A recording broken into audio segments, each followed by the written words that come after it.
السلام علیکم، میرا نام انورادھا ہے اور میں نان مسلم ہوں۔ مجھے ایک سوال پوچھنا ہے۔ میری جو دیدی تھی وہ نماز بھی پڑھتی تھی اور روزہ بھی رکھتی تھی، لیکن ابھی ان کا انتقال ہو گیا ہے، تو کیا اللہ پاک انہیں معاف کر دیں گے؟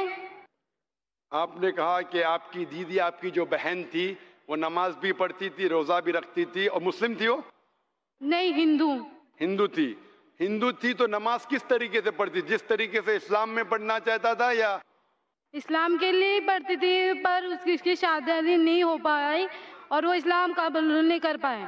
آپ نے کہا کہ وہ نماز پڑھتی تھی، روزہ رکھتی تھی، لیکن شہادت نہیں دی تھی، ہاں، تو کیا وہ جنت میں جائیں گی؟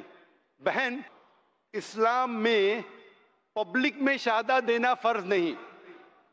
اگر ایک انسان چاہے مرد یا عورت ہو، اگر اسے ایمان ہے کہ خدا ایک ہے اور اللہ کے علاوہ کوئی معبود نہیں، اور وہ مانتا ہے یا مانتی ہے کہ محمد صلی اللہ علیہ وسلم آخری پیغمبر ہے، اس کے لیے کافی ہے مسلم بننا۔ جس طریقے سے ہندوازم میں دھاگا باندھنا، گنگا جل میں ڈبکی کھانا، یا کرسچینٹی میں، اس طرح اسلام میں نہیں۔ وہ خود اور اللہ کے درمیان ہے، اسے لوگوں کو کہنے کی ضرورت نہیں۔ اگر اس کو ڈر ہے کہ لوگ کو پتا چل جائے گا کہ میں مسلم بنی، تو اس کو جان کا خطرہ ہے، تو وہ اگر اس چیز کو محفوظ رکھتی ہے، لوگوں کے سامنے بیان نہیں کرتی، پھر بھی وہ مسلم ہے۔ تو آپ جب جانتے وہ نماز پڑھتی ہے، تو میرے خیال سے ہو سکتا ہے کہ وہ مسلمان تھی، لیکن آپ سے نہیں کہا تھا۔ اگر وہ مانتی تھی کہ خدا ایک ہے، اس کے علاوہ کوئی معبود نہیں، اور محمد صلی اللہ علیہ وسلم ایمان لاتی تھی اور نماز پڑھتی تھی، روزہ رکھتی تھی، تو میرے نزدیک اگر اس کو ایمان تھا کہ اللہ ایک ہے، اس کے علاوہ کوئی معبود نہیں، اور محمد صلی اللہ علیہ وسلم اس کے آخری پیغمبر ہے، تو انشاءاللہ میرے حساب سے وہ مسلم تھی، اور انشاءاللہ اللہ تعالیٰ اسے جنت دے گا۔ ہو سکتا ہے کہ اس نے آپ سے نہیں کہی۔ اگر یہ ایمان نہیں تھا اسے کہ اللہ ایک ہے اور اللہ کے علاوہ کوئی معبود نہیں، اور بت پرستی کرتی تھی، اس کے ساتھ وہ نماز پڑھتی تھی، تو شرک اللہ تعالیٰ کبھی بھی نہیں معاف کرے گا۔ قرآن میں لکھا ہے سورہ نساء میں سورہ نمبر 4 آیت نمبر 48 میں، اور سورہ نساء سورہ نمبر 4 آیت نمبر 116 میں، اللہ سبحانہ و تعالیٰ سارے گناہوں کو معاف کر سکتا ہے، لیکن شرک کو کبھی نہیں معاف کرے گا۔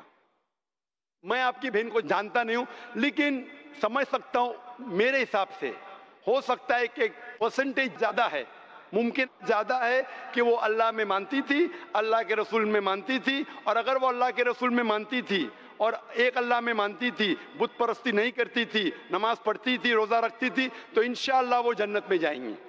میں آپ سے پوچھنا چاہتا ہوں بہن کہ آپ ایک اللہ میں مانتی ہے؟ ہاں، میں مانتی ایک خدا میں مانتی ہے؟ مانتی ہوں۔ آپ بت پرستی کرتی ہے؟ نہیں، آپ بت پرستی میں نہیں مانتی؟ نہیں مانتی۔ آپ مانتے ہیں کہ محمد صلی اللہ علیہ وسلم آخری پیغمبر ہے؟ ہاں، مانتی ہوں۔ تو آپ چاہتے ہیں کہ آپ مسلم بنے؟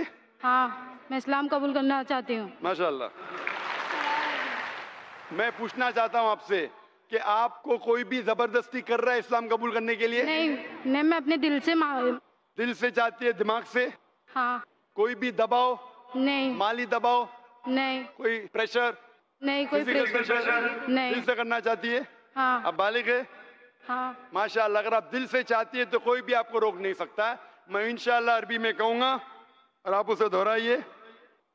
اشہدو اشہدو اللہ اللہ الہ الہ الا اللہ الا اللہ واشہدو اشہدو ان ان محمدن محمد عبدہ اب ورسولہ۔ رسول ہوں۔ میں شہادت دیتی ہوں میں شہادت دیتی ہوں کہ اللہ کے علاوہ کہ اللہ کے علاوہ کوئی معبود نہیں، کوئی معبود نہیں، اور اور محمد محمد صلی اللہ علیہ وسلم صلی اللہ علیہ وسلم اس کے بندے اس کے بندے اور آخری پیغمبر ہے۔